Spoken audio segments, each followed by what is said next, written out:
All right, now to join us to break down some NFL news and the futures of the Bucs and the Chiefs. Good friend of the show, Jared Dubin. Dudes, what's up, buddy? How you doing?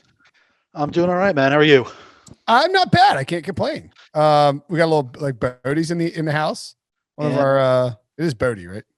Yeah, it's Bodie. Yeah. I live right above the walkway to the dog park in our building. It's like a small little dog run, and he's staring out the window at these dogs walking there right now. It's amazing. He's staring like Russell Westbrook out at the dogs. If you want to see Dubin's dog sit in his lap and stare at a window, make sure and go to youtube.com/pick6 and you can do just that.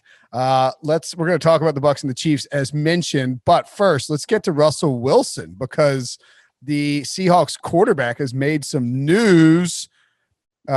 First reported, by the way, by Jason La Canfora, our CBS Sports NFL insider. He said on Monday night, this is Wednesday, yes, on Monday night, that Russell Wilson's camp, quote, has grown increasingly frustrated by the Seahawks' inability to protect the 8-time Pro Bowler. He's been sacked 394 times in 9 seasons.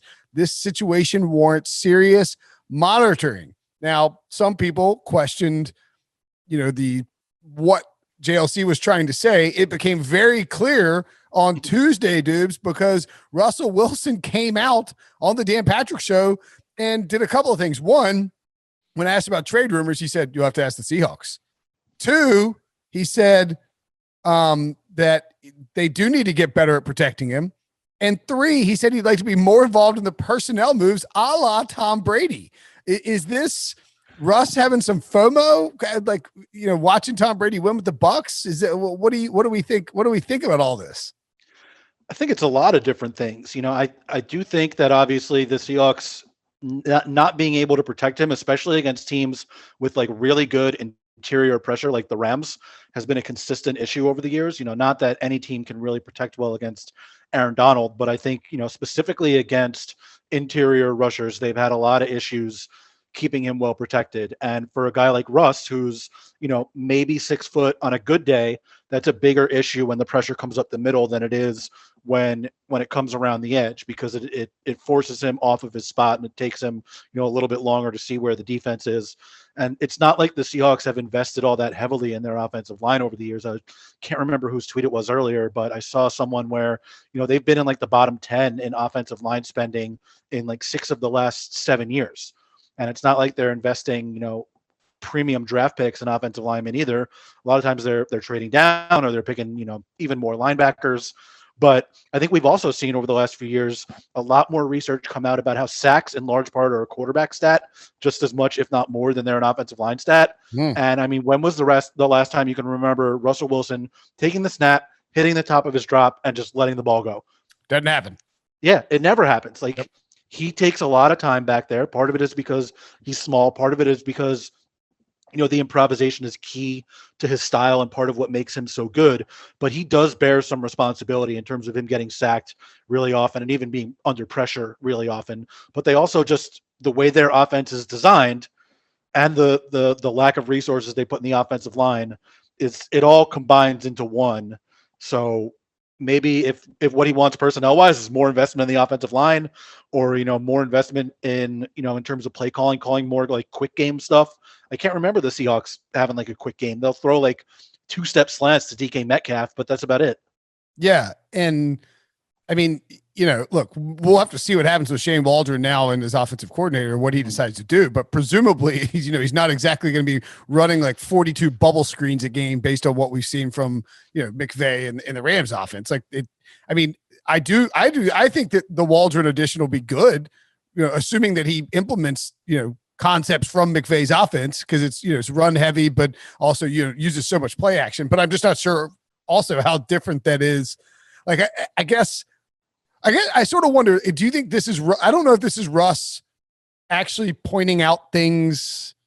I mean, I guess they are technically fairly true, but I feel like it's frustration born out of the idea that he believes he can be the greatest of all time.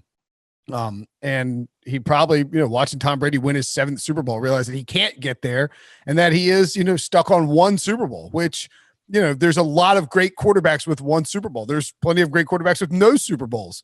But if you're a Russell Wilson, Aaron Rodgers, Drew Brees, and you get some truth serum in them, and you say, all right, you win one Super Bowl for your career. Are you satisfied or disappointed? I think they're definitely going to answer disappointed, right?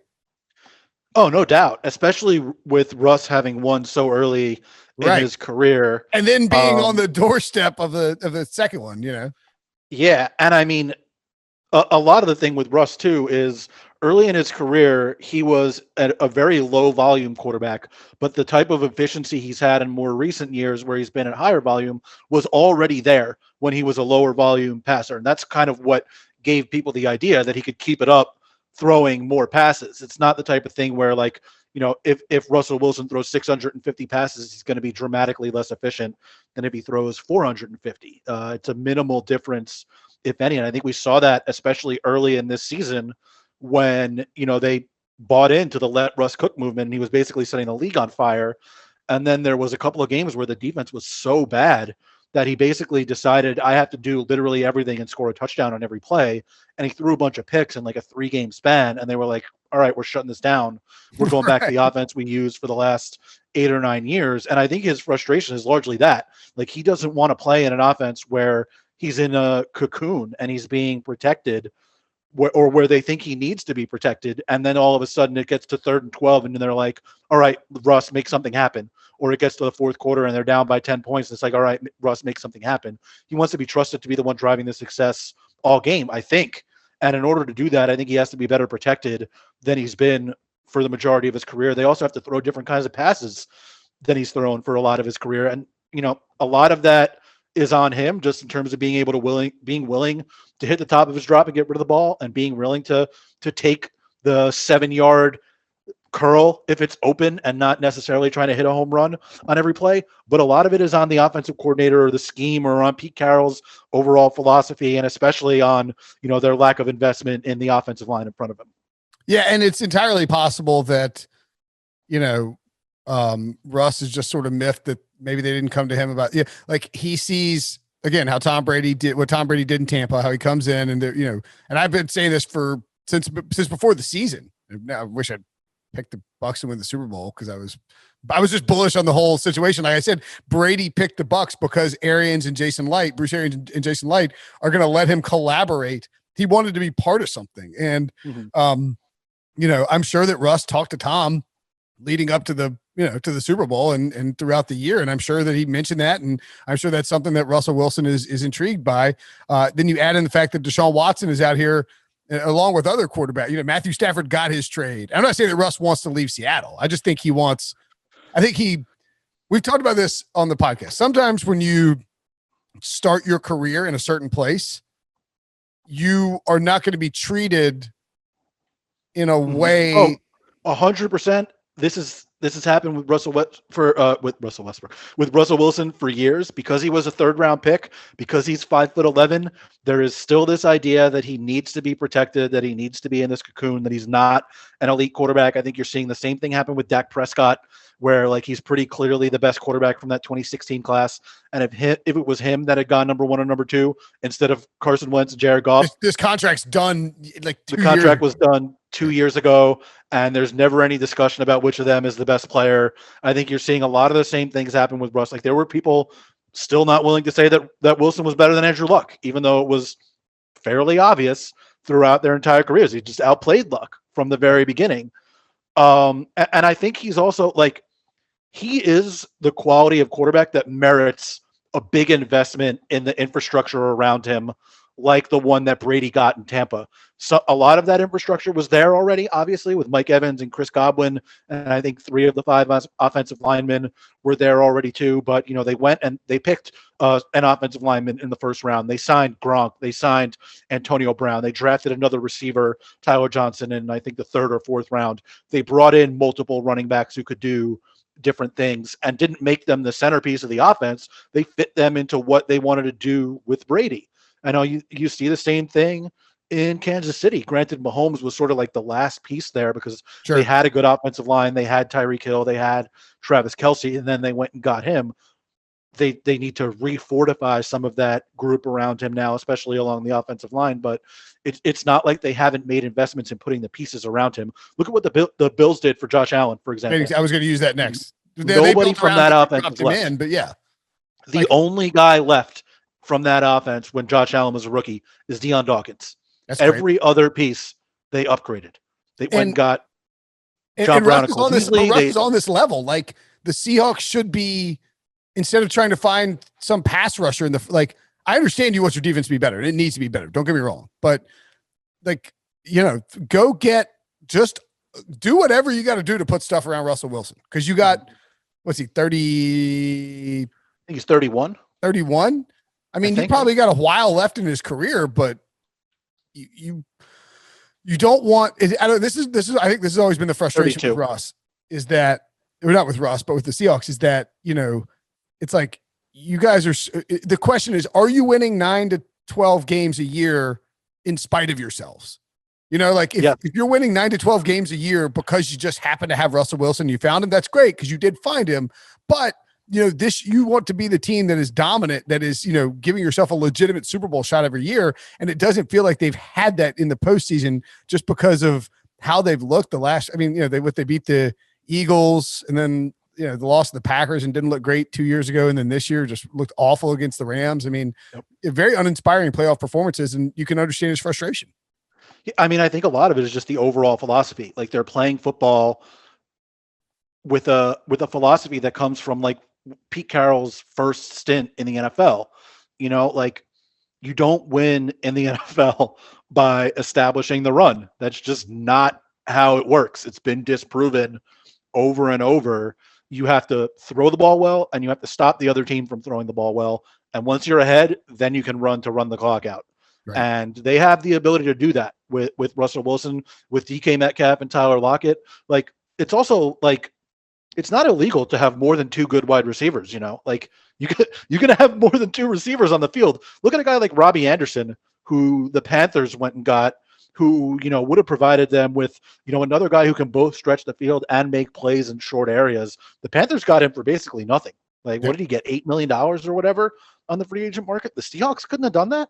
Yeah. Anyway, yeah, I agree. You got lucky with DK Metcalf. Don't get me wrong. Incredible ad. But like, if Tyler Lockett goes down and then defenses just, hone in on DK, you need more options besides David Moore and Greg Olsen. It's just, stop spending your first round picks on Rashad Penny, guys. Like, what are you doing? All right, let's take a break. On another off-ball linebacker that's like your 4th linebacker. Right. You have like 15 off-ball linebackers and your defense is terrible. Maybe stop. All right, let's take a break. When we come back, we'll talk about the Bucs and the Chiefs futures. So the Tampa Bay Buccaneers, 9-1 to win Super Bowl 56, 4.5 to 1 to win the NFC, tied with the Green Bay Packers. I actually heard, I think, John Murray of the Westgate, or the Superbook, I guess, on with our pal Nick Costos and Lockie Lockerson on their You Better You Bet show. And he said that they got some just enormous bets on the Buccaneers the day after the Super Bowl. Like, apparently dudes come in and just lay lunkers after the Super Bowl. You would hope, you would think that they would do that, like on not the teams that just won the Super Bowl, but whatever. Yeah. You would think they would do it before the Super Bowl so you could actually get that payoff the next day. Right. Well, yeah, do that. I'm saying, like, Todd Furman pointed out last year around this time that the Buccaneers were a good pick at 60-1. It's a great call. That was before the Brady thing, right? You think people would be going out and hammering, not just the team that just won the championship, because the Bucs have $28.9 million in cap space available, but they have a lot of free agents out there, Dubin. What do you think? Where should their priorities lie? So, I think that they have to, without question. Sorry, I should point out notable free agents: Chris Godwin, Antonio Brown, Rob Gronkowski, Leonard Fournette, Levante David, Shaq Barrett, and Ndamukong Suh. Those guys are all important. Yeah, to me, the most important thing is, by the franchise tag deadline, already having at least one of Chris Godwin and Shaq Barrett signed to a deal so that you can franchise the other one if you haven't reached a deal with them yet. Like, to me, very clearly, Barrett, Godwin, and Levante David are the three guys that they absolutely need to have back in contention like they were this year. So, Godwin yeah. is Well, one I of was the going to best say, I receivers agree. in I the agree league. completely. Starting on Barrett, I think is really interesting because he is an older, I think he was, what are you, former first round pick? Yeah, got to By the be Broncos. 6 years ago now. Yeah, and he's he, older. He I think wasn't good no, when he he was signed with the Broncos. He signed a 1 year, $4 million deal with the Buccaneers last season. In 2019, blew up. They franchise tag him for 2020. He played out the tag. And so now you'd have to give him 120%. I just sort of wonder, will Shaq Barrett be willing to take less than elite pass rusher money on the open market in order to keep playing in Todd Bowles' system? Because he works really well in that system. Like you could see him signing somewhere where they just plop him down as a 4-3 end, and he just doesn't have as much success. So I think that to me is the biggest crux of it. Is he and like these guys should want to come back and play with Tom Brady, Mm-hmm. And he just took him to a Super Bowl after like years of losing in Tampa Bay. I just sort of wonder if Shaq Barrett might be willing, although Shaq Barrett might have 2 rings. Did he win with the Broncos? Yeah, let me look. At any rate, like, what year did they win? 14, 15? If it was 14 or 15, he was there. Yeah, I think he was. Let's see. Yeah, they won in 2015, so it was his second year. 2-time Super Bowl champion. That's right, Shaq Barrett. Yeah, I just sort of wonder, like, how do you think he'll approach? I mean, maybe it's impossible to know until we get there, but do you think he'll approach it as like, all right, maybe the cap's down. I'm going to sign a 2-year deal with Tampa that gives me a chance to, like not like leave after one. I don't know how you would structure it because I don't think Tampa wants to do a 1-year deal. And I don't think you tag him. I think you tag Godwin if you tag anybody, right? Yeah, I mean, it just depends who you can get signed to a long-term deal, and then you tag the other one if you can't get them to sign. Like I would be trying to hammer out long-term deals with both of them. 2 or 3 guys and then tag David. Yeah. Yeah. I mean, like you got to get all of them signed to me. The one that you quote unquote need the least might be Godwin just because he's 24, man. Yeah. No, like he's really good. I know what you mean. 1,000 for Tom Brady's to win it, to repeat as Super Bowl champions, maybe the guy that is least important of those 3 could be Chris Godwin in 2020. But if you're investing long-term in these players, Godwin's the better asset at his age. Oh, 100%. And like, he's so good. Like, and it's such a weapon to have like a big slot guy, not that he's enormous, but like when you have that big slot who can win inside, like Michael Thomas, when you line him up in the slot and you just can't cover him because he's got a big body and he's quicker than opposing defensive backs. Godwin is sort of in the same mold, and he can play on the outside too. Like he's such a good player, such a versatile player. Like you really need all of them back. And then I mean, Levante David might be like the best coverage linebacker in the league still right now, a decade into this thing. He's got to be like maybe 30, 31 at this point. He's been in the league for 10 years or so, but he's still so good. And I mean, we saw how good he was in the Super Bowl. He was just absolutely all over Travis Kelce the entire game. And then, just so much of what makes that defense good is Barrett and JPP coming off the edges. Like, I don't know that they have a replacement for Barrett, and it's not like if they go draft an edge in the first round, he's going to suddenly just be Shaq Barrett, and it's not like there's another guy, not that they knew Barrett would turn into this when they signed him for like $5 million or whatever in 2019, but it's not like there's another guy where you could say, oh, we'll get him for $5 million this year and he'll do that for us. That's not a thing right now, so I think they definitely need all 3 of those guys back. And I would be way less concerned with any of, Antonio Brown, Gronk, Fournette. Sue is important, but they do still have, or is Steve McClendon a free agent? I know they traded for him midseason. I think he is. I would say they ideally want at least one of those 2 guys back in Sue and McClendon to play. He signed a 1-year deal with the Jets before last year. Yeah. Sue to me feels like the most likely guy to make a business decision in the sense of I want to live in a state with no income tax and play with Tom Brady for a chance to win another Super Bowl. Just because he was a first round, he's a number 2 overall pick and under the old CBA. He's like buddies with Warren Buffett.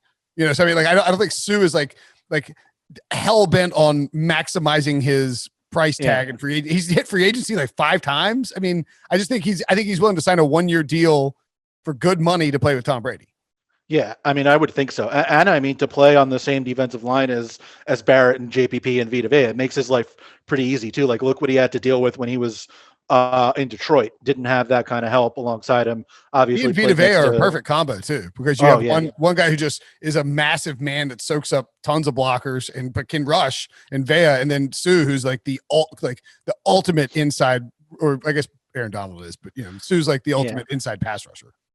Yeah, I mean, I would think out of the group of guys that we talked about, Fournette is probably the least likely to be back because I would imagine that Gronk and Antonio Brown are just going to be like, I'll play with Brady again. I don't know how many other teams would even have interest in Antonio Brown.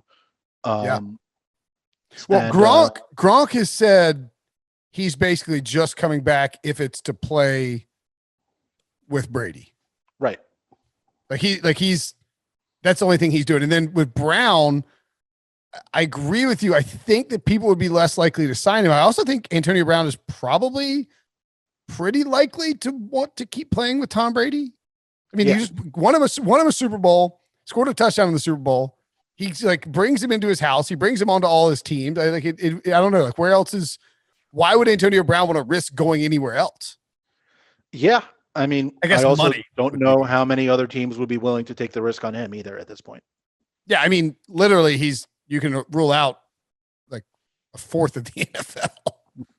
I mean, seriously, like you can like, I think it's optimistic to think that a quarter of the teams in the NFL care that much about. No, I'm saying like you can rule out the Raiders, you can rule out the Steelers, you can rule out the Bills, you can probably rule out the Patriots at this point. You can, and that's then like, already an eighth of the teams. So right, that's what I'm saying. And then, but then like take care of like some bottom feeder teams that he's just not going to go play for, who aren't going to pay him, and it's pretty. I don't know. I think you can get there fairly easily, but sure, there could be a market for Antonio Brown. I think it's more than likely that he sticks with Tom Brady because, by and large, Tom Brady has that cachet to sort of cloak his off-field problems. I mean, like they didn't catch much flack at all for having Antonio Brown on the Bucs this year. Yeah, I think that says more about those of us covering the league than it does about the Bucs or about Tom Brady. I would just say that like we keep like blasting Antonio Brown for what he does off the field, and then Tom Brady just keeps bringing him back into the fold. I mean, although Russell Wilson wanted him too, so I don't know.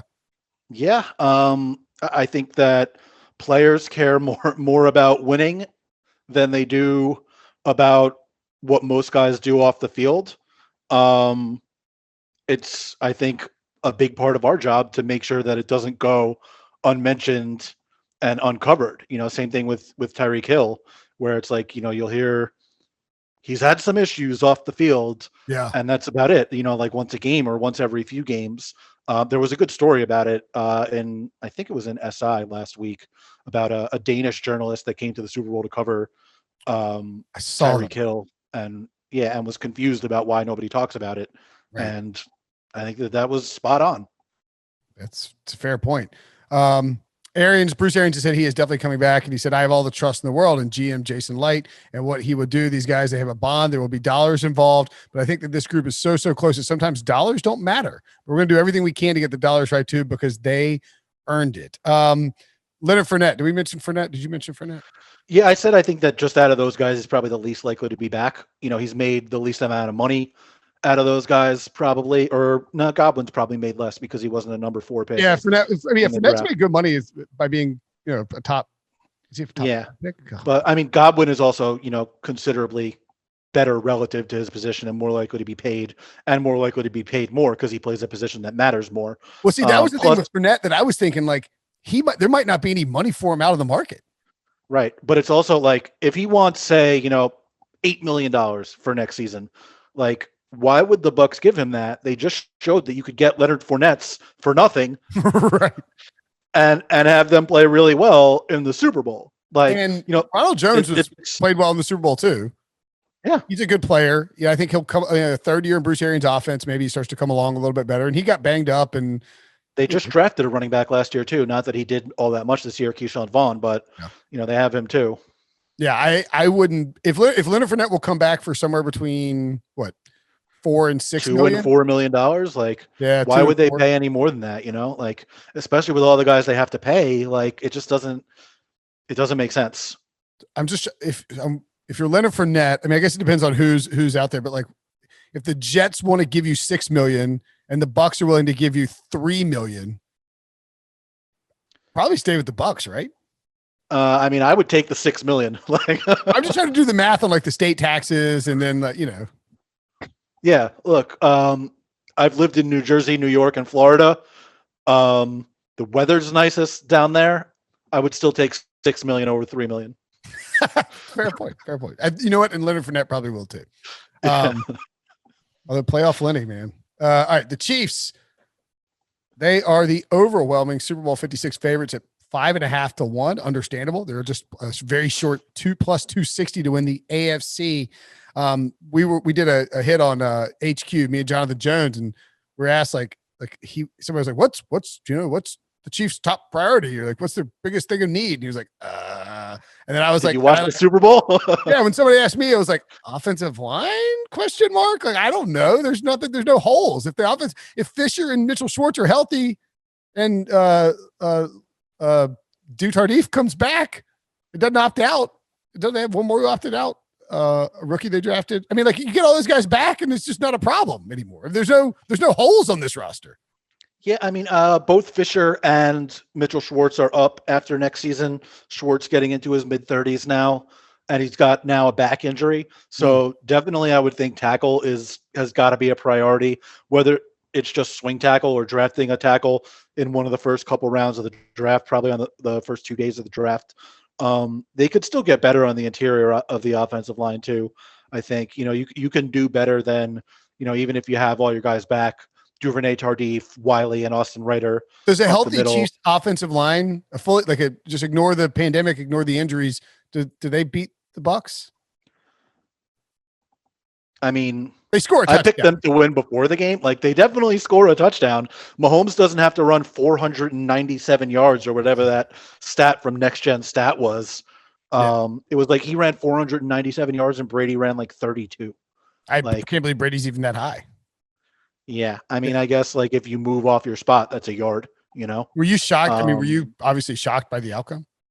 Yeah, I mean, I was pretty surprised. Not that if the Bucs were going to win, that's the way I thought it was going to happen. Like, just the defensive line completely dominating the game to the point where they couldn't take their shots downfield, even if they wanted to, and that those combination of things sort of took Tyreek out of the game, which is essentially what happened. That was definitely the script that I saw. I just thought that Mahomes was going to be able to overcome it because he overcomes everything. Yep. Like it was crazy. It was tough to imagine that happening. They do have plenty of unrestricted free agents, including Sammy Watkins. Man, remember this is Sammy's second bite of the apple. He played out his rookie deal and then signed with the Chiefs. And it's probably underwhelmed. Well, he got it's like his third because he got traded from the Bills to the Rams first. Oh, right. He got traded to the Rams. Yeah, that's right. I forgot about that. Remember when he was on the Rams? Anyway, he's probably underwhelmed on his contract, but I mean, he's definitely underwhelmed. But he had some big moments in the playoffs. At any rate, Alex Okafor, Daniel Sorensen, Brashad Breeland, DeMarcus Robinson, and Le'Veon Bell, all unrestricted free agents. Darrell Williams, a restricted free agent. Running back, we're not going to concern ourselves with because they used a first-round pick on Clyde Edwards-Helaire. Receiver, I don't really panic too much on either. Tyreek Hill, Mecole Hardman. I think a guy like DeMarcus Robinson will probably come back on a cheaper deal. Sammy Watkins could even take almost nothing from the Chiefs if he wants to hang around and be Kansas City. I'm sure he likes it at this point. We'll see what happens there. The defense is probably more of a concern than anything with the secondary, right? Yeah, I mean, to me, Breeland is probably the guy out of that group of 6 or 7 that I would prioritize bringing back. He's just a really good player, and obviously they play sides with their cornerbacks. So he takes one side of the field. Charvarius Ward takes the other. They could use Rashad Fenton, I guess, in place of Breeland, but it's a pretty significant downgrade, I think, to go from Breeland and Ward to Fenton and Ward. And then obviously L'Jarius Sneed was a nice find for them playing the slot. They have other safeties besides Sorensen. He's a solid player. If he wants to take, whatever they're willing to give him to come back, I would try to bring him back and keep him as a, rotational second, third safety type. but Breland to me is the big one. And they do need, I think, to bring at least one of Watkins and Robinson back. Like, you can't just come into the season with 3 receivers like Tyreek, Hardman, and Pringle.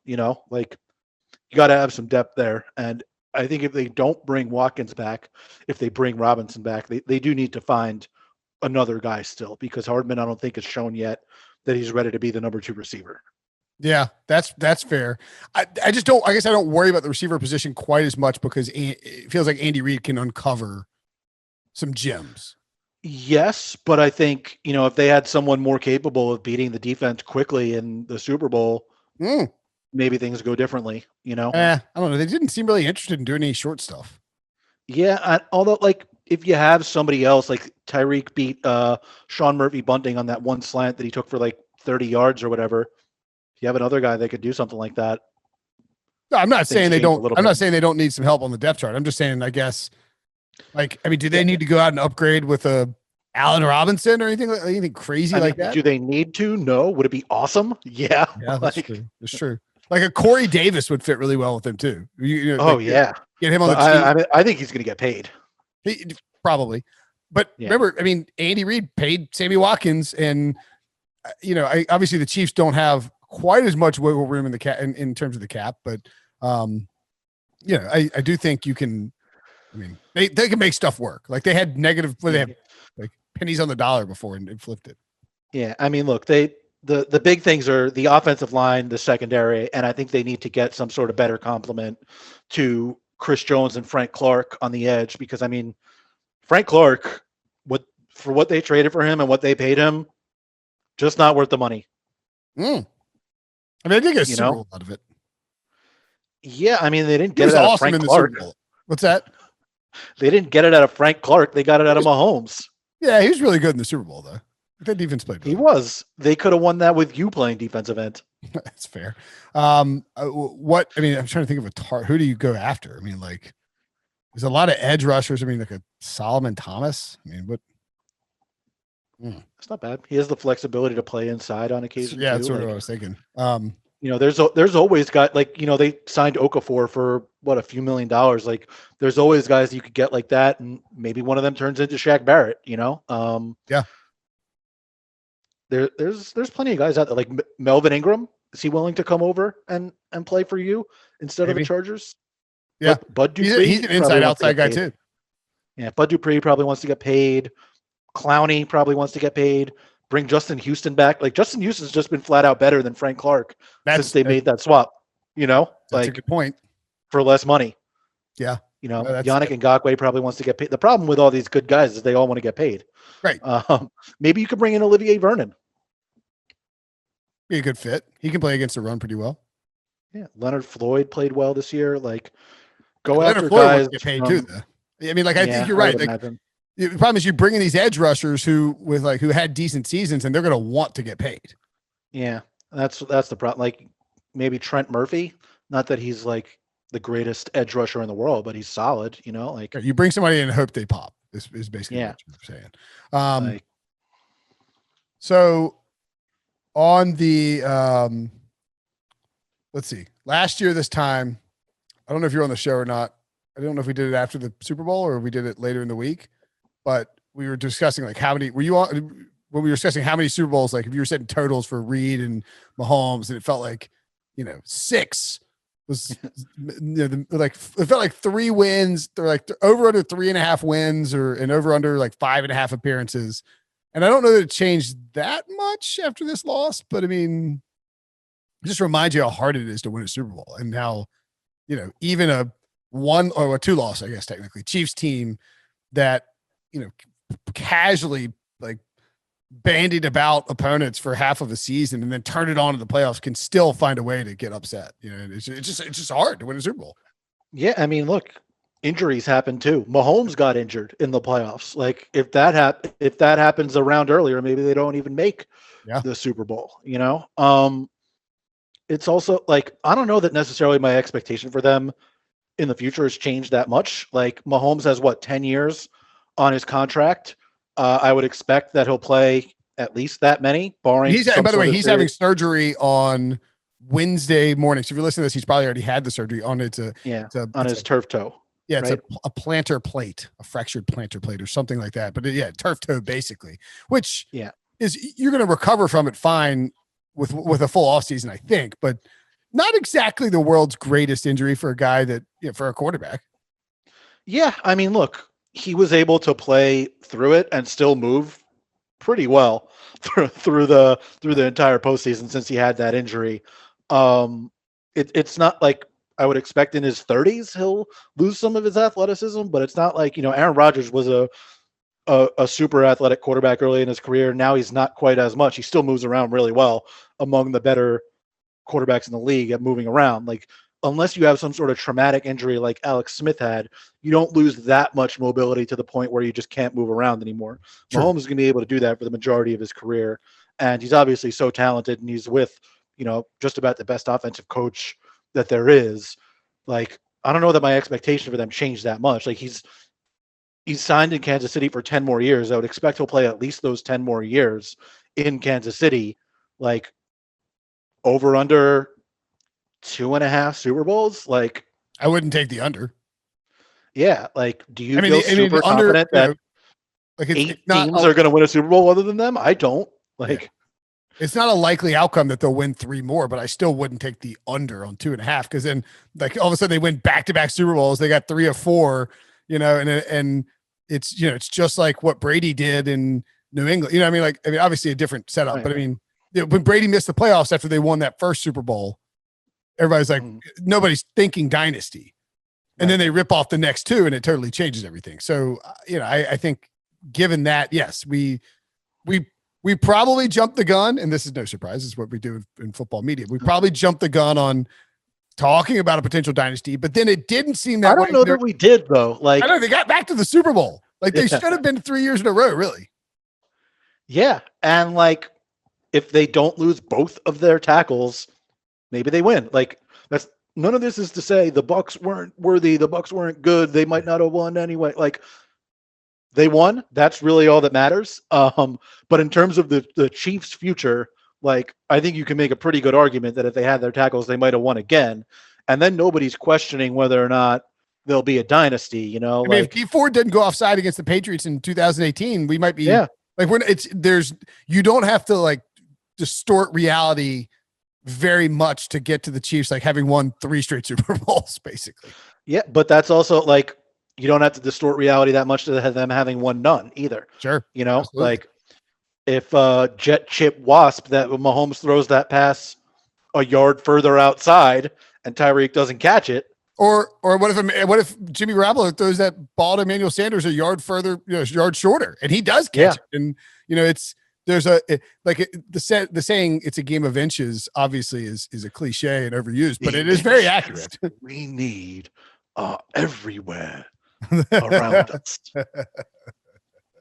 All right. Any other thoughts on the Chiefs offseason or anything else from that Super Bowl that you want to add? No, I mean, they're obviously in about as good a spot you could be in going into the future. Like, I don't know that there's any team that should feel better about their future over the next 5 to 10 years than the Chiefs. Like, they have the best quarterback in the league. Still the most talented quarterback that I've ever seen in my life. Like, agreed.